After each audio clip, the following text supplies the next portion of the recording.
আমার সবচেয়ে বেশি ভালো লাগছে আপনাদের মসজিদে যে নামাজ আদায় করেছি, মাগরিবের নামাজ।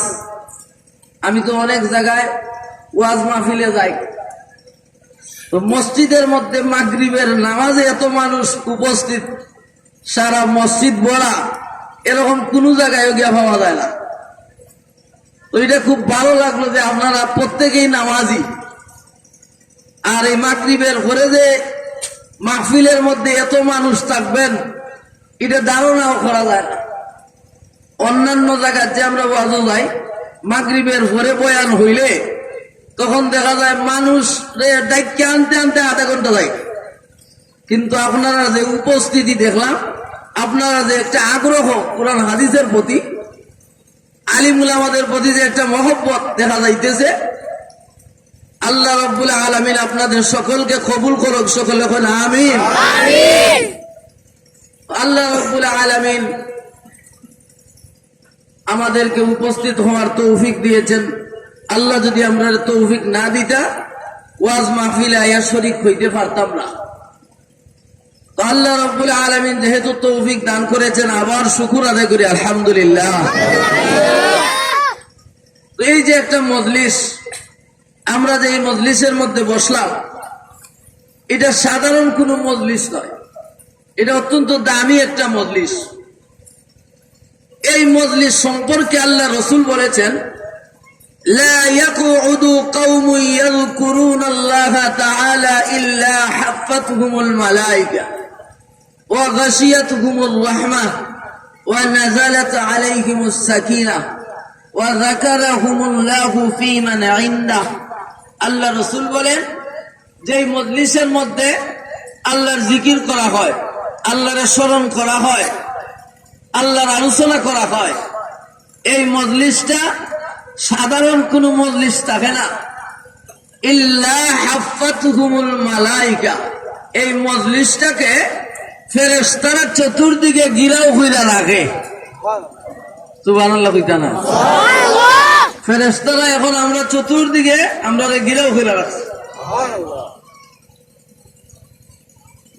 ওয়া নাযালাত আলাইহিমুস সাকিনাহ ওয়া গাশিয়াতহুমুর রাহমাহ।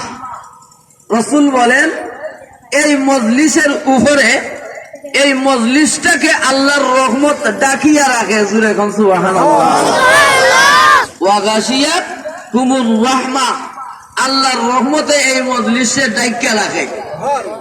ওয়া নাযালাত আলাইহিমুস সাকিনাহ, আর এই মজলিসের উপরে শান্তি নাজিল হইতে থাকে। জুরে হইতা না সুবহানাল্লাহ। যেই মজলিসের মধ্যে শান্তি নাজিল হয়, এই মজলিস কি সাধারণ মজলিস? এই মজলিসে কি সকলে আইতে পারে? আল্লাহ বাছাই করে আমরা আনছেন।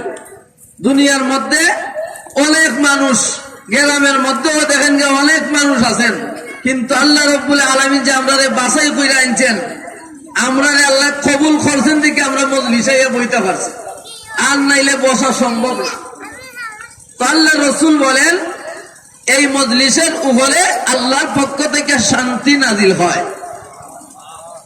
ওয়া যাকারাহুমুল্লাহু ফী মান ইনদাহ, আর এই মজলিসকে নিয়ে আল্লাহ রাব্বুল আলামিন তার নিকটস্থ ফেরেশতাদের সাথে আলোচনা করেন। সুবহানাল্লাহ।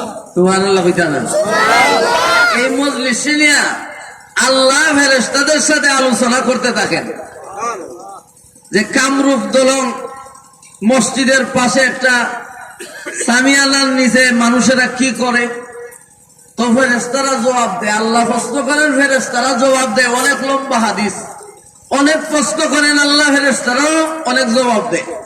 একবারে শেষ যে কথাটা ফেরেশতাদের, আল্লাহ রাব্বুল আলামিন একেবারে শেষ যে কথাটা বলেন, ফেরেশতাদেরকে উদ্দেশ্য করে বলেন, ও ফেরেশতারা, এরকম যদি হয়ে থাকে, তারা যদি আমার উদ্দেশ্যে এখানে বসে থাকে, উশহিদুকুম, ও ফেরেশতারা তোমরা সাক্ষী থাকো, ইন্নী কাদ গাফারতু লাহুম, আমি আল্লাহ তাদের জিন্দেগির সব গুনাহ মাফ করে দিলাম।